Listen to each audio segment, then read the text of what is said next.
ਜਿਹੜੇ ਗੁਰੂ ਨਾਨਕ ਦੇਵ ਜੀ ਤਰਕ ਦੀ ਗੱਲ ਕਰਦੇ ਹਨ ਤੇ ਗੁਰੂ ਨਾਨਕ ਦੇ ਨਾਮ ਤੇ ਵਧਾਈ ਦੇਣ ਵਾਲੇ ਕਿਸਾਨਾਂ ਨਾਲ ਗੱਲ ਹੀ ਨਹੀਂ ਕਰਦੇ। ਜੇ ਉਹ ਗੁਰੂ ਨਾਨਕ ਦੇਵ ਜੀ ਦੇ ਪੁਰਬ ਦੀ ਵਧਾਈ ਦਿੰਦੇ ਹਨ ਤਾਂ ਗੁਰੂ ਨਾਨਕ ਦੇਵ ਜੀ ਦੀਆਂ ਸਿੱਖਿਆਵਾਂ ਦੀ ਪਾਲਣਾ ਵੀ ਕਰਨ ਤੇ ਉਸੇ ਤਰ੍ਹਾਂ ਤਰਕ ਕਰਨ, ਗੋਸ਼ਟੀਆਂ ਕਰਨ, ਕਿਸਾਨਾਂ ਦੀ ਗੱਲ ਸੁਣਨ। ਗੁਰੂ ਨਾਨਕ ਦੇਵ ਜੀ ਨੇ ਤਾਂ ਹਮੇਸ਼ਾ ਗੱਲਬਾਤ 'ਚ ਯਕੀਨ ਰੱਖਿਆ, ਤਰਕ 'ਚ ਯਕੀਨ ਰੱਖਿਆ। बर्बाद फैला दो और किया यही है। और खालिस्तान सारे खालिस्तानी हो गए, ऐसा कुछ नहीं है। 1983 वाला हाल करेंगे ना दिल्ली में भी। 1983 में जो होया था ना, इसी तरह किसानों को कुट्टेंगे, देख लियो हमें 2-4 दिन कट दो। ਜ਼ਿਮੀਂਦਾਰਾਂ ਨੂੰ ਅਗਰ ਫਾਇਦਾ ਹੀ ਨਹੀਂ ਪਸੰਦ ਕੋਈ ਨਜ਼ਰ ਆ ਰਿਹਾ ਤੇ ਪਬਲਿਕ ਇੰਨੀ ਪਰੇਸ਼ਾਨ ਹੋ ਰਹੀ ਹੈ, 2 ਮਹੀਨੇ ਤੋਂ ਇੱਥੇ ਹੋ ਰਹੀ ਹੈ, ਹੁਣ ਉੱਥੇ ਜਾ ਰਹੀ ਹੈ। ਉਹ ਆਪਣਾ ਕਾਰੋਬਾਰ ਛੱਡ ਕੇ ਉੱਥੇ ਪਏ ਆ, ਉਹਨੂੰ ਕੀ ਉਹਦੇ 'ਚ ਬੈਨੀਫਿਟ ਹੋ ਰਿਹਾ? ਜਿਹੜੀ ਚੀਜ਼ ਕਿਸਾਨਾਂ ਵਾਸਤੇ ਬਣਾਈ, ਕਿਸਾਨ ਕਹਿੰਦੇ ਸਾਨੂੰ ਪਸੰਦ ਨਹੀਂ, ਸਾਡੇ ਹੱਕ 'ਚ ਨਹੀਂ। ਇਹ ਕਿਉਂ ਬਣਾ ਰਹੇ, ਕਿਉਂ ਜਿੱਦ ਕਰ ਰਹੇ? ਇਹ ਕਿਸਾਨ ਵਿਰੋਧੀ ਹੈ ਸਾਰੇ ਕੇ ਸਾਰੇ, ਸਾਰਾ ਹੀ ਕੁਝ ਵਿਰੋਧੀ ਹੈ, ਸਰਮਾਏਦਾਰ ਗਿਆ ਕਮਾਈ ਸਾਰਾ। ਕਿੰਨੇ ਦੁੱਖ ਦੀ ਗੱਲ ਹੈ, ਉਹ ਛੋਟੇ ਛੋਟੇ ਬੱਚੇ ਲੈ ਕੇ ਕਿਸਾਨ ਉੱਥੇ ਬੈਠੇ ਹੈ। ਇਹਨਾਂ ਨੂੰ ਸ਼ਰਮ ਆਉਣੀ ਚਾਹੀਦੀ ਹੈ। ਇਹ ਸਰਮਾਏਦਾਰ ਦੀ ਉਹਨਾਂ ਦੀ ਸਪੋਰਟ ਕਰ ਰਹੇ ਹੈ, ਉਹਨਾਂ ਨਾਲ ਕੋਈ ਗੱਲਬਾਤ ਕਰਨ ਵਾਸਤੇ ਵੀ ਸ਼ਰਤਾਂ ਰੱਖ ਰਹੇ ਹੈ। ਹਲੇ ਪੁੱਛਣ ਦੀ ਲੋੜ ਹੈ। ਉਹ 2 ਮਹੀਨੇ ਤੋਂ ਜਦੋਂ ਰੇਲਵੇ ਤੇ ਬੈਠੇ ਹੈ, ਪੰਜਾਬ 'ਚ ਵਿਚਾਰੇ ਸ਼ਾਂਤਮਈ ਧਰਨਾ ਦੇ ਰਹੇ ਹੈ, ਉਦੋਂ ਇਹ ਕਿਉਂ ਨਹੀਂ ਆਏ ਇੱਥੇ?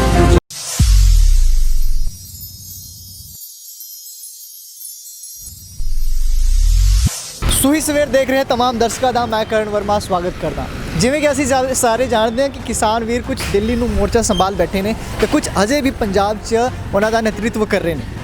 ਉਹਨਾਂ ਤੋਂ ਗੱਲਬਾਤ ਕਰਾਂਗੇ, ਅਸੀਂ ਪੁੱਛਾਂਗੇ ਪਿੱਛੇ ਤੋਂ ਕੀ ਰਣਨੀਤੀ ਹੈ। ਦਿੱਲੀ ਜਿਹੜੇ ਗਏ ਨੇ ਕਿਸਾਨ, ਉਹਨਾਂ ਨੂੰ ਔਰ ਪੰਜਾਬ ਦੇ ਜਿਹੜੇ ਲੋਕੀ ਹਜੇ ਵੀ ਪੰਜਾਬ 'ਚ ਨੇ, ਜਿਹੜੇ ਕਿਸਾਨ ਪੰਜਾਬ 'ਚ ਨੇ, ਉਹਨਾਂ ਨੂੰ ਦਿੱਲੀ ਦੇ ਲਈ ਕਿਸ ਤਰ੍ਹਾਂ ਪ੍ਰੋਤਸਾਹਿਤ ਕਰ ਰਹੇ ਨੇ। 3 ਬਿੱਲਾਂ ਬਾਰੇ ਇਹਨਾਂ ਦਾ ਕੀ ਸੋਚਣਾ ਹੈ, ਇਹ ਕੀ ਸੋਚਦੇ ਨੇ, ਕਿਹੜੇ ਪ੍ਰੋਜ਼ ਨੇ, ਕਿਹੜੇ ਕੋਨਸ ਨੇ। 2 ਨਵੇਂ ਜਿਹੜੇ ਕਾਨੂੰਨ ਆਰਡੀਨੈਂਸ ਬਣਾ ਕੇ ਸਰਕਾਰ ਲਾਉਣ ਦੀ ਕੋਸ਼ਿਸ਼ ਕਰ ਰਹੀ ਹੈ, ਉਹਨਾਂ ਬਾਰੇ ਇਹਨਾਂ ਦਾ ਕੀ ਸੋਚਣਾ ਹੈ। ਸਾਰਾ ਕੁਝ ਇਹਨਾਂ ਨਾਲ ਗੱਲਬਾਤ ਕਰਾਂਗੇ। ਆਓ। ਹਾਂ, ਸਤਿ ਸ਼੍ਰੀ ਅਕਾਲ। ਆਪਦਾ ਨਾਂ ਜੀ? ਮੇਰਾ ਨਾਮ ਚੰਦਰਪਾਲ ਅਤਰੀ ਹੈ, ਮੈਂ ਕੁੱਲ ਹਿੰਦ ਕਿਸਾਨ ਸਭਾ ਤੋਂ ਹਾਂ। ਸਭ ਤੋਂ ਪਹਿਲਾਂ ਤਾਂ ਮੈਂ ਸੂਹੀ ਸਵੇਰ ਚੈਨਲ ਵੱਲੋਂ ਕਿਸਾਨਾਂ ਦੀ ਦਰਾਂ ਤੇ ਦਿੱਤੀ ਦਸਤਕ ਲਈ ਉਹਨਾਂ ਦਾ ਧੰਨਵਾਦ। ਬਹੁਤ ਚੰਦਰਪਾਲ ਸਰ, ਮੈਂ ਕੁਐਸਚਨ ਮੇਰਾ ਇਹ ਹੈ ਕਿ ਤੁਸੀਂ ਜਿਹੜੇ ਇੱਥੇ ਕਿਸਾਨਾਂ ਦਾ ਨੇਤਰਤਵ ਕਰ ਰਹੇ ਹੋ, ਕਿਸ ਤਰ੍ਹਾਂ ਦਾ ਨੇਤਰਤਵ ਕਰ ਰਹੇ ਹੋ? ਤੁਹਾਡੇ ਜਿਹੜੇ ਦਿੱਲੀ ਗਏ ਨੇ, ਦਿੱਲੀ ਸਾਡੇ ਡੇਰਾਬੱਸੀ ਹਲਕੇ ਤੋਂ ਕਰੀਬ 2000 ਤੋਂ ਲੈ ਕੇ 5000 ਤੱਕ ਕਿਸਾਨ, ਨਿਰੋਲ ਕਿਸਾਨ ਗਏ ਨੇ, ਟਰੈਕਟਰ ਲੈ ਕੇ, ਟਰਾਲੀਆਂ ਲੈ ਕੇ ਉੱਥੇ ਪਹੁੰਚੇ ਹੋਏ ਨੇ ਸਾਰੇ ਕਿਸਾਨ। ਇਸ ਤੋਂ ਪਹਿਲਾਂ ਵੀ 2 ਮਹੀਨੇ ਉਹ ਲਗਾਤਾਰ ਇੱਥੇ ਬੈਠੇ ਰਹੇ, ਟੋਲ ਪਲਾਜ਼ਿਆਂ ਤੇ, ਰੇਲਵੇ ਸਟੇਸ਼ਨਾਂ ਤੇ, ਰੇਲਵੇ ਟਰੈਕਾਂ ਤੇ ਬੈਠੇ ਰਹੇ ਤੇ ਇੱਥੇ ਉਹਨਾਂ ਨੇ ਆਪਣੀ ਲਗਾਤਾਰ ਗੱਲ ਵੀ ਰੱਖੀ ਹੈ। ਲੇਕਿਨ 2 ਮਹੀਨਿਆਂ ਤੋਂ ਚੱਲ ਰਹੀ ਗੱਲਬਾਤ ਨੂੰ ਕਿਸੇ ਨੇ ਵੀ ਧਿਆਨ ਨਹੀਂ ਦਿੱਤਾ। ਉਹਨਾਂ ਦੀ ਨਾਲ ਗੱਲਬਾਤ ਪਹਿਲਾਂ ਹੋਣੀ ਚਾਹੀਦੀ ਸੀ, ਜੋ ਹੁਣ ਤੱਕ ਨਹੀਂ ਹੋਈ। ਉਹ ਇੰਨਾ ਨੁਕਸਾਨ ਕਰਨ ਤੋਂ ਬਾਅਦ ਗੱਲਬਾਤ ਕਰਨ ਦਾ ਕੋਈ ਬਹੁਤਾ ਮਤਲਬ ਸਿਆਣੀ ਗੱਲ ਨਹੀਂ ਆਖੀ ਜਾ ਸਕਦੀ ਇਸ ਨੂੰ, ਇਸ ਲਈ ਉਹਨਾਂ ਨਾਲ ਗੱਲਬਾਤ ਵੀ ਹੋਣੀ ਚਾਹੀਦੀ ਸੀ। ਜਿਹੜੇ 3 ਕਿਸਾਨ ਬਿੱਲ ਨੇ, ਉਹਨਾਂ ਦਾ ਕਿਹੜੇ ਕੌਨਸ ਦੇਖ ਰਹੇ ਹੋ? ਕਿਹੜੇ ਰੀਜ਼ਨ ਨੇ ਜਿਹੜੇ ਜਿਸ ਕਰਕੇ ਤੁਸੀਂ ਉਹਨਾਂ ਦਾ ਵਿਰੋਧ ਕਰ ਰਹੇ ਹੋ? ਪਹਿਲਾਂ ਤਾਂ ਜਿਹੜਾ ਬਿੱਲ ਹੈ ਨਾ, ਕਿਸਾਨ ਦੀ ਪ੍ਰੋਡਿਊਸ ਦਾ ਹੈ। ਪ੍ਰੋਡਿਊਸ ਕਿਸਾਨ ਨੇ ਕਰਨੀ ਹੈ, ਉਹਦੀ ਜਿਹੜੀ ਮਾਰਕੀਟਿੰਗ ਹੈ ਨਾ, ਹੁਣ ਤਾਂ ਸਰਕਾਰ ਬਾਉਂਡ ਹੈ ਖਰੀਦਣ ਲਈ, ਵਪਾਰੀ ਤਾਂ ਬਾਉਂਡ ਨਹੀਂ। ਡੈਮੋਕ੍ਰੇਸੀ ਉਹਦੀ ਮਰਜ਼ੀ ਹੈ, ਉਸਨੇ ਆਪਣਾ ਮੁਨਾਫਾ ਦੇਖਣਾ ਹੈ। ਮੁਨਾਫਾ ਜਿੱਥੇ ਮਿਲੇਗਾ ਉਹ ਆਪਣੇ ਮੁਨਾਫੇ ਨਾਲ ਗੱਲ ਕਰੇਗਾ।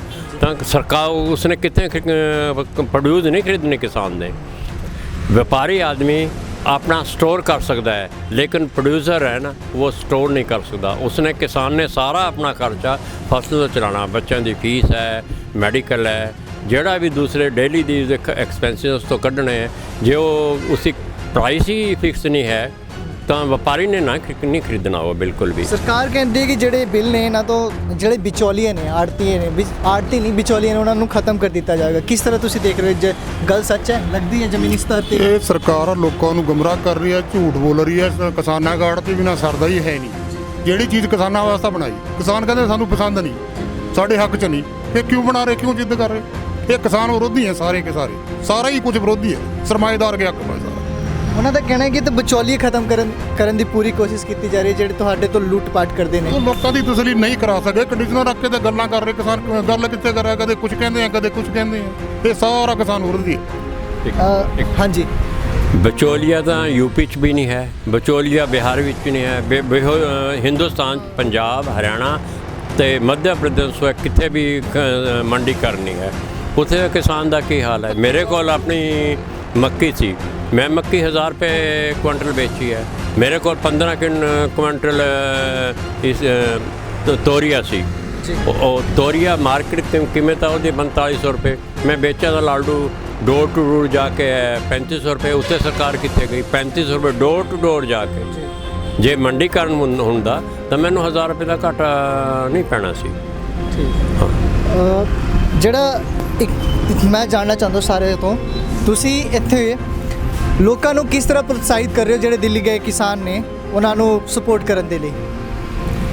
ਸਾਡੇ ਜਿਹੜੇ ਕਿਸਾਨ ਉੱਥੇ ਗਏ ਹੋਏ ਨੇ ਉਹ ਮਤਲਬ ਉਹਨਾਂ ਨੂੰ ਸਪੋਰਟ ਕਰਨ ਲਈ ਸਾਡੇ ਇੱਥੇ ਰੇਲਵੇ ਸਟੇਸ਼ਨ ਤੇ ਹੋਰ ਬਾਕੀ ਸਾਥੀ ਬੈਠੇ ਨੇ ਤੇ ਉਹ ਸਾਥੀ ਲਗਾਤਾਰ ਉਹਨਾਂ ਨਾਲ ਸੰਪਰਕ ਬਣਿਆ ਹੋਇਆ ਦਿੱਲੀ 'ਚੋਂ ਜੋ ਵੀ ਲੋੜ ਮੁਤਾਬਕ ਹੈ ਉਹ ਸਾਨੂੰ ਦੱਸਦੇ ਨੇ ਚਾਹੀਦੀ ਹੈ ਉਹ ਉਹਨਾਂ ਨੂੰ ਉੱਥੇ ਹੀ ਪਹੁੰਚਾਈ ਜਾਵੇਗੀ ਤੇ ਜੋ ਵੀ ਉਹ ਮੰਗ ਕਰਨਗੇ ਜੋ ਵੀ ਉਹਨਾਂ ਨੂੰ ਲੋੜ ਹੈ ਉੱਥੇ ਹਾਲਾਂਕਿ ਉੱਥੇ ਦਿੱਲੀ ਦੇ ਜਿਹੜੇ ਲੋਕ ਨੇ ਉਹ ਵੀ ਪੂਰੀ ਡਟਵੀਂ ਮਦਦ ਕਰ ਰਹੇ ਨੇ ਉਹਨਾਂ ਦੀ ਉਸ ਦੇ ਬਾਵਜੂਦ ਫਿਰ ਵੀ ਜੋ ਉੱਥੋਂ ਸਾਨੂੰ ਆਦੇਸ਼ ਹੋਏਗਾ ਤੇ ਇੱਥੇ ਅਸੀਂ ਮੋਬਾਈਲਾਈਜ਼ ਬੈਠੇ ਹਾਂ ਕਿਉਂਕਿ ਅਸੀਂ ਜਿਹੜੇ ਧਰਨੇ ਪਹਿਲਾਂ ਲਾਏ ਹੋਏ ਨੇ ਉਹ ਵੀ ਖਾਲੀ ਨਹੀਂ ਛੱਡਣੇ ਉਹ ਥਾਂ ਵੀ ਕਿਉਂਕਿ ਜੇ ਗੱਲਬਾਤ ਸਿਰੇ ਚੜ੍ਹ ਜਾਂਦੀ ਹੈ ਤਾਂ ਬੜੀ ਚੰਗੀ ਗੱਲ ਹੈ ਜੇ ਗੱਲਬਾਤ ਸਿਰੇ ਨਹੀਂ ਚੜ੍ਹਦੀ ਫਿਰ ਸਾਨੂੰ ਕੋਈ ਨਾ ਕੋਈ ਨਵੀਂ ਨੀਤੀ ਜਿਵੇਂ ਵੀ ਉਹ ਨੀਤੀ ਆਏਗੀ ਕਿਸਾਨਾਂ ਵੱਲੋਂ ਉੱਪਰੋਂ ਜੋ ਵੀ ਉਹ ਇਕਜੁੱਟ ਹੋ ਕੇ ਨਾ ਇੱਕ ਰਾਏ ਨਾਲ ਜੋ ਫੈਸਲਾ ਲੈਣਗੇ ਅਸੀਂ ਉਸ ਨਾਲ ਹੀ ਸਹਿਮਤ ਹੋਵਾਂਗੇ ਕਿਉਂਕਿ ਉਹ ਸਾਡੀ ਲੜਾਈ ਲੜ ਰਹੇ ਨੇ। ਜਿਵੇਂ ਦੇਖਿਆ ਗਿਆ ਕਿ ਪਿਛਲੀ ਰਣਨੀਤੀ ਤੁਹਾਡੀ ਇਹ ਰਹੀ ਕਿ ਕਿਸਾਨ ਜਿਹੜੇ ਰੇਲਵੇ ਸਟੇਸ਼ਨ ਨੇ ਉਹਨਾਂ ਤੇ ਧਰਨਾ ਦਿੱਤਾ ਗਿਆ, ਪੈਟਰੋਲ ਪੰਪ ਤੇ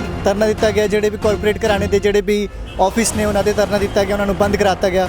ਉਸ ਦੇ ਇਲਾਵਾ ਜਿਹੜੇ ਟੋਲ ਪਲਾਜ਼ਾ ਨੇ ਉਹਨਾਂ ਦੇ ਵੀ ਰੋਕ ਲਾਇਆ ਗਿਆ। ਉਸ ਤੋਂ ਇਲਾਵਾ ਤੁਹਾਨੂੰ ਲੱਗਦਾ ਅੱਗੇ ਵੀ ਤੁਸੀਂ ਇਸ ਤਰ੍ਹਾਂ ਨੂੰ ਜਾਰੀ ਰੱਖੋਗੇ? ਬਿਲਕੁਲ ਜੀ, ਜਦ ਤੱਕ ਸਾਡੀ ਮੰਗਾਂ ਨਹੀਂ ਮੰਨਦੇ ਇਹ ਚੀਜ਼ ਇਦਾਂ ਹੀ ਚੱਲੇਗੀ। ਔਰ ਦੇਖੋ ਕਿੰਨੇ ਦੁੱਖ ਦੀ ਗੱਲ ਹੈ ਉਹ ਛੋਟੇ ਛੋਟੇ ਬੱਚੇ ਲੈ ਕੇ ਕਿਸਾਨ ਉੱਥੇ ਬੈਠੇ ਹੈ, ਇਹਨਾਂ ਨੂੰ ਸ਼ਰਮ ਆਉਣੀ ਚਾਹੀਦੀ ਹੈ। ਇਹ ਸਰਮਾਏਦਾਰੀ ਦੀ ਉਹਨਾਂ ਦੀ ਸਪੋਰਟ ਕਰ ਰਹੇ ਹੈ, ਉਹਨਾਂ ਨੇ ਕੋਈ ਗੱਲਬਾਤ ਕਰਨ ਵਾਸਤੇ ਵੀ ਸ਼ਰਤਾਂ ਰੱਖ ਰਹੇ ਹੈ, ਹਲੇ ਪੁੱਛਣ ਦੀ ਲੋੜ ਹੈ। ਉਹ 2 ਮਹੀਨੇ ਤੋਂ ਜਦੋਂ ਰੇਲਵੇ ਤੇ ਬੈਠੇ ਹੈ ਪੰਜਾਬ 'ਚ ਵਿਚਾਰੇ ਸ਼ਾਂਤਮਈ ਧਰਨਾ ਦੇ ਰਹੇ ਆ ਉਦੋਂ ਇਹ ਕਿਉਂ ਨਹੀਂ ਆਏ ਇੱਥੇ? ਇਹਨਾਂ ਨੂੰ ਨਹੀਂ ਚਾਹੀਦਾ ਸੀਗਾ ਵੀ ਇਹਨਾਂ ਸੁਣੀਏ ਵਿਚਾਰੇ ਠੰਡ 'ਚ ਭੁੱਖੇ ਪੈ ਕੇ ਕਿੰਨੀ ਦਿੱਕਤਾਂ ਇੱਥੇ ਹਲੇ ਸੀ। ਹੁਣ ਜਦੋਂ ਉੱਥੇ ਪਹੁੰਚ ਗਏ ਹੁਣ ਵੀ ਇਹ ਸ਼ਰਤਾਂ ਰੱਖ ਰਹੇ ਆ। ਇਹਨਾਂ ਦੀ ਕੋਈ ਪਾਲਿਸੀ ਇਹਦੇ ਮਤਲਬ ਨਹੀਂ ਹੈਗੀ। ਇੰਨੀ ਤਾਂ ਦੇਰ ਇਹਨਾਂ ਨੂੰ ਲਾਉਣੀ ਵੀ ਨਹੀਂ ਚਾਹੀਦੀ। ਨਹੀਂ ਠੰਡ ਦੇ ਵਿੱਚ ਜਦੋਂ ਆਪਾਂ ਦੇਖੋ ਆਪਣੇ ਘਰਾਂ 'ਚ ਕਿੰਨੇ ਸਿਸਟਮ ਨਾਲ ਪਏ ਆ ਉਹ ਵਿਚਾਰੇ ਇੱਦਾਂ ਹੀ ਸੜਕਾਂ 'ਤੇ ਸੋ ਰਹੇ ਆ ਜਾ ਕੇ। ਕਿਆ ਇਹਨਾਂ ਦੇ ਉਹ ਸਾਡੇ ਆਪਣੇ ਮਤਲਬ ਉਹ ਇਸ ਦੇਸ਼ ਦੇ ਵਸਿੰਦੇ ਨਹੀਂ ਹੈਗੇ? ਉਹਨਾਂ ਨੂੰ ਰੋਕਣ ਵਾਸਤੇ ਕਿੰਨਾ ਕੁਝ ਕਰ ਰਹੇ ਆ। ਕਿਆ ਉਹ ਸਾਰੇ ਪਾਕਿਸਤਾਨ ਦਾ ਬਾਰਡਰ ਕ੍ਰਾਸ ਕਰਦੇ ਸੀ? ਉਹਨਾਂ ਦੇ ਉੱਪਰ ਪਾਣੀ ਦੀਆਂ ਬੁਛਾਰਾਂ ਮਾਰ ਰਹੇ ਆ, ਬੈਰੀਗੇਡ ਲਗਾ ਰਹੇ ਆ। ਕਿਆ ਇਹ ਲੋਕਤੰਤਰ ਹੈ ਸਾਡਾ?